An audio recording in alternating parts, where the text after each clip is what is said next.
All right, let's just jump right into it. Welcome to The Explainer, where we take fascinating concepts and break them completely down so you can truly understand them.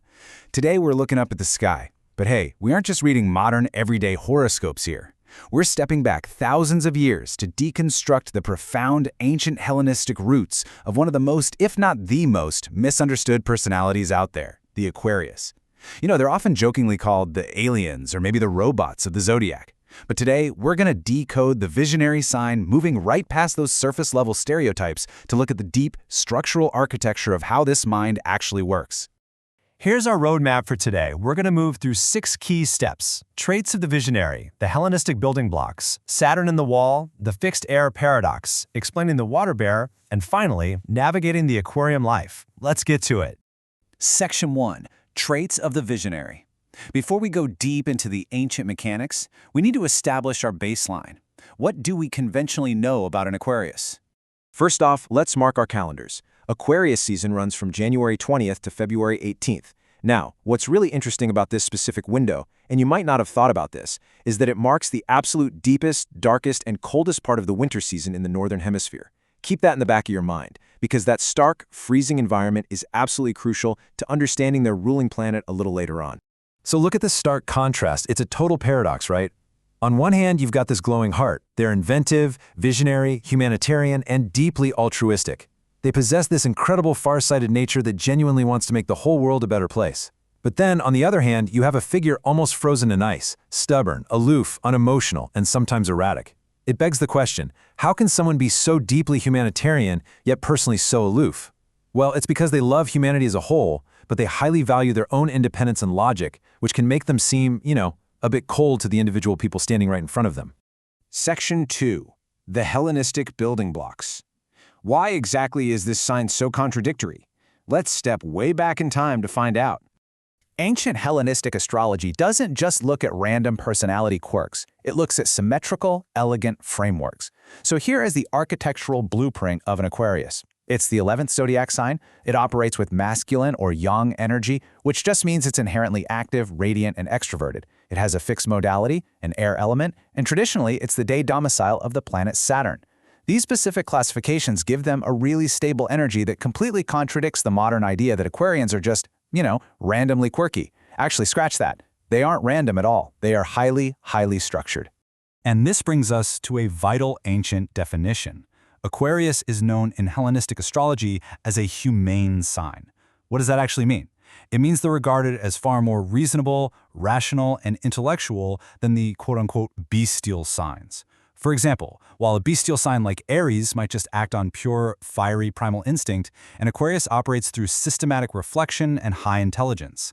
They're basically the natural observers of the overall human condition. They take a step back and look at the whole map of society just to see how all the pieces fit together. Section 3. Saturn and the wall.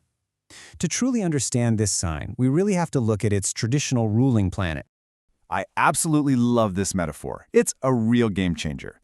To understand Saturn's rule over Aquarius, imagine a massive brick wall dividing all of reality. Inside the wall represents the safe houses, everything known, all our established rules and standard societal structures. Most people live happily inside the wall. But outside the wall, that is pure Aquarius energy right there. It's the dark realm of exile, discovery, and the great unknown. You see, Saturn is the furthest, slowest, and dimmest of the visible planets, so it represents the extreme limits of our world. Aquarius is the side of Saturn that faces outward into that darkness, seeking to literally science the unknown into the known through rigorous observation.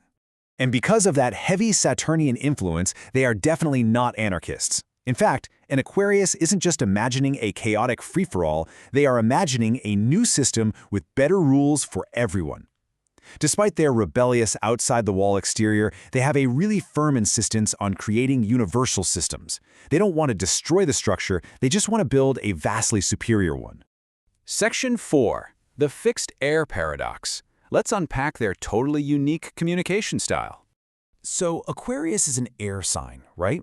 And air represents social connection and the rapid exchange of ideas. But Aquarius is also a fixed sign.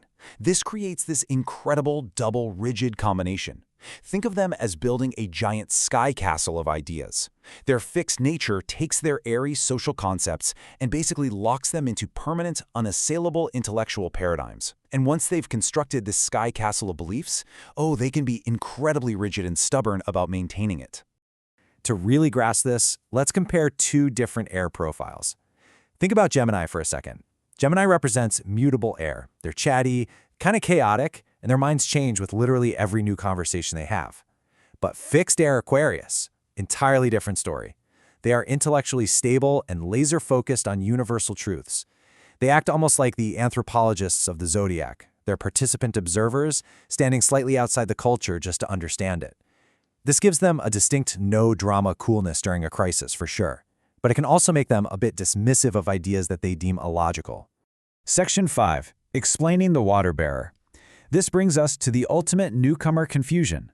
Why on earth is an air sign famously symbolized by a figure pouring water? The answer lies in this brilliant three-step Hellenistic metaphor. It's basically a cloud. Step 1. Vapor held high up in the sky. This is literally fixed air, representing their lofty objectivity. Step 2. That cloud acts as a literal water bearer, right? It's carrying all that gathered moisture. And then step 3. The cloud eventually pours that water down upon the earth. In ancient Hellenistic thought, the Aquarius is gathering the waters of reason high up in their sky castle and then pouring down logic, rational ideas, and innovative systems to benefit the collective below. Because of this continuous pouring down of knowledge, they basically act as the pollinators of the collective. From their lofty vantage point, they observe the whole landscape. They take those brilliant ideas from the exile groups way outside the wall, and they integrate them into universal structures that will eventually serve all of humanity. Section 6. Navigating the Aquarian life. Okay, how do we bring these cosmic, ancient concepts down to Earth? How does an Aquarius actually interact with everyday society and, well, other people? Because they're always looking at the grand design, the Aquarius heart often feels what astrologers call the pain of the possible. It's heavy. They can see exactly how society could be better, which leads to a massive internal tension.